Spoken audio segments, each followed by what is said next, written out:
BA1 के विद्यार्थी कबीर दास के जीवन परिचय को पिछली 2 वीडियो में कर चुके हैं। आज हम कबीर दास के द्वारा रचित साखियों को दोहे को व्याख्या के रूप में करेंगे। जब हम कविता की व्याख्या करते हैं तो उसके लिए हमें कुछ मूलभूत बातें ऐसी हैं जिनका पता होना चाहिए।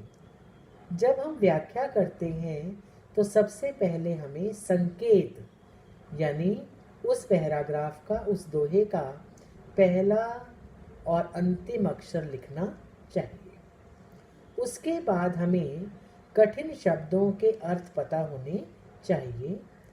फिर हमें प्रसंग के रूप में कवि और कविता का नाम और कवि ने उस कविता में किस बारे में कहा है इस बात का उल्लेख करना है। उसके बाद हमें व्याख्या के अंतर्गत दिए गए पैराग्राफ को सरल शब्दों में व्याख्या के रूप में करना है और व्याख्या करने के उपरांत उसका विशेष क्या है, ये हेडिंग बनाते हैं विशेष का।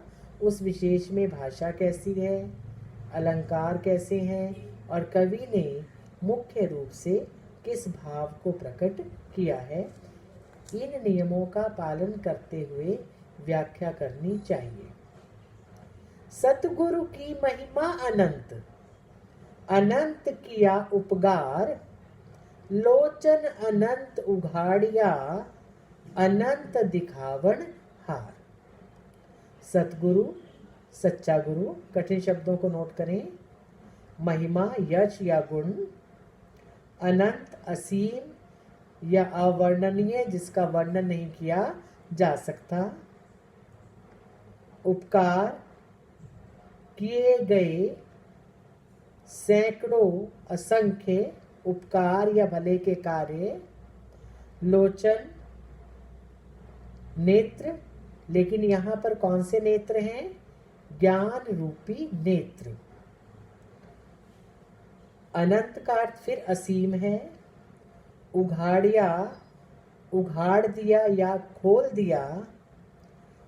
अनंत दिखावनहार, अनंत परमात्मा को दिखा दिया। अब इसकी व्याख्या देखिए। सतगुरु की महिमा अनंत। कवि कहता है कि मेरे सच्चे गुरु की महिमा अनंत है, असीम है, जिसका वर्णन नहीं किया जा सकता। अनंत किया उपकार, और गुरु ने मेरे पर जो उपकार किया है वैसा कोई दूसरा व्यक्ति नहीं कर सकता। अर्थात गुरु ने मुझे संसारिक मोहमाया के बारे में ठीक बताकर मोहमाया से मुक्ति दिलाई है। लोचन अनंत उघाड़िया, गुरु ने ही अपने ज्ञान के उपदेश के द्वारा मेरी भीतरी आंखें यानी ज्ञान द्वारा ज्ञान चक्षु खोल दिए। अनंत दिखावनहार, और अंत में उस असीम परमात्मा को दिखाने का काम कर दिया। दोबारा देखिए। मेरे गुरु की महिमा या सच्चे गुरु की महिमा असीम है, जिसका वर्णन करना कठिन है। गुरु ने अनंत किया उपकार, और जो गुरु ने उपकार किए हैं वैसा कोई और नहीं कर सकता, और वो उपकार अनंत हैं क्योंकि गुरु ने उसे ज्ञान का उपदेश देकर संसारिक मोहमाया से मुक्ति दिलाई है। लोचन अनंत उघाड़िया, गुरु ने अपने ज्ञान रूपी उपदेश के द्वारा उसके ज्ञान चक्षुओं को, भीतरी आंखों को, उसके हृदय रूपी ज्ञान चक्षुओं को खोल दिया। अनंत दिखावनहार, और गुरु ही अनंत अवर्णनीय परमात्मा से साक्षात्कार कराने में सफल हुआ। गुरु की कृपा से ही मुझे परमात्मा के दर्शन हुए। अब इसमें विशेष क्या है कि गुरु ही ब्रह्म की यानी ईश्वर की प्राप्ति का सच्चा मार्गदर्शक है। और क्या बताया है कि ईश्वर अनंत है। अनुप्रास और श्लेष अलंकारों का प्रयोग है। भाषा सहज, सरल और प्रभावशाली है। नेक्स्ट देखिए, राम नाम के पटंतरे देवे को कुछ नाही, क्या ले गुरु संतोषिए हौस रही मन माही। पटंतरे राम नाम के पटंतरे बदले में, बराबरी में या तुलना में, देवे को देने के लिए, कुछ नाही कुछ नहीं है, क्या ले लेकर, संतोषिए संतुष्ट हो या संतोष करे, हौस अरमान इच्छा लालसा, मन माही मन के अंदर। कबीर दास जी कहते हैं, राम नाम के पटंतरे कि राम नाम के बदले में, यानी गुरु ने मुझे जो राम नाम का पवित्र ज्ञान दिया, उस राम नाम की तुलना में संसार की कोई भी वस्तु पवित्र अथवा दिव्य नहीं है, अनोखी नहीं है। देवे को कुछ नहीं, गुरु ने मुझे जो राम नाम रूपी अमूल्य संपत्ति प्रदान की है, मेरे पास उसके बदले में गुरु को समर्पित करने के लिए, देवे को कुछ नहीं, उसके बदले में देने के लिए कुछ भी नहीं है। क्या ले गुरु संतोषिए, गुरु क्या लेकर संतुष्ट हो, हौस रही मनमाही, मेरे मन में इस बात की लालसा, इस बात की इच्छा हमेशा बनी रही। अर्थात मेरे मन में यह प्रबल इच्छा अभिलाषा हिलोर मारकर रह जाती है कि गुरु ने मुझे जो राम नाम की वस्तु प्रदान की है, जो राम नाम रूपी अमूल्य धन प्रदान किया है, उसके सामने सारे संसार की वस्तुएं तुच्छ हैं। मैं उसके बदले में गुरु को देकर क्या देकर संतुष्ट करूं। कवि के मन में, शिष्य के मन में, कबीर दास के मन में इस बात की उत्कंठा हमेशा बनी रहती है।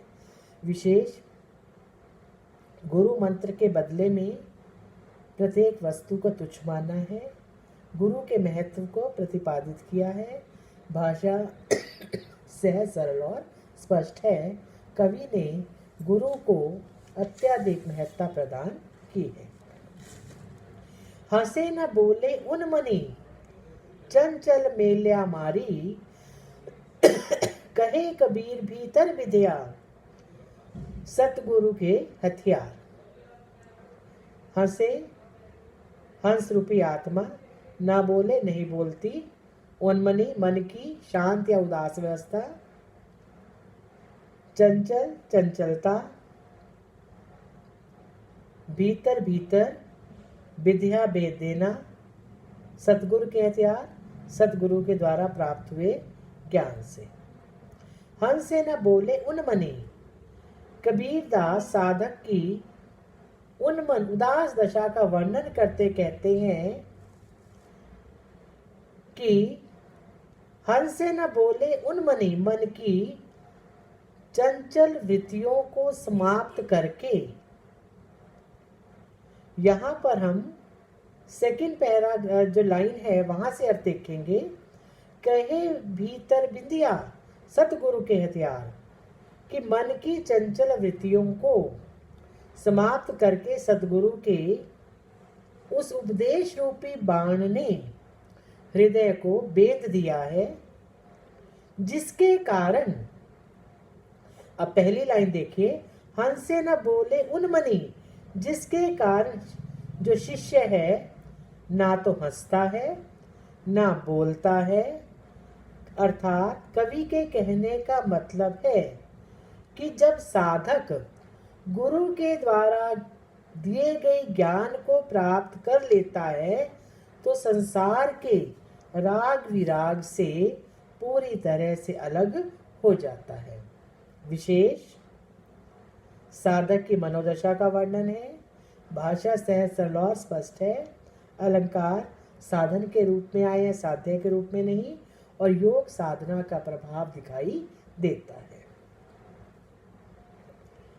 पीछे लागा जाई था लोक वेद के साथी, आगे थे सतगुर मिलिया दीपक दिया हाथी। पीछे पीछे चल रहा था लोक वेद, लोक और वेदों में जो रास्ता बताया गया है। आगे जाने पर आगे सतगुरु मिले, आगे जाकर गुरु मिल गया। दीपक दिया हाथी, ज्ञान रूपी दीपक हाथ में दे दिया। कबीरदास जी कहते हैं कि मैं पीछे लागा जाई था लोक वेद के साथी। लोक और वेदों के द्वारा बनाए गए सांसारिक मार्ग पर मैं चलता जा रहा था और उसे ही जीवन का लक्ष्य मानकर पीछे लागा जाई था, उसके पीछे लगकर उसका अनुसरण कर रहा था। अर्थात सांसारिक जीवन का अंधा अनुकरण करता हुआ भटक रहा था। किंतु ऐसे में रास्ते में चलते हुए मुझे सच्चे गुरु मिल गए।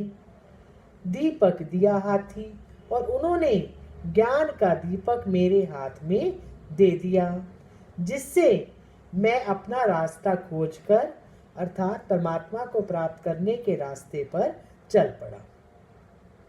विशेष गुरु की महिमा, अलंकारों का प्रयोग, भाषा सहज सरल और प्रभावमयी।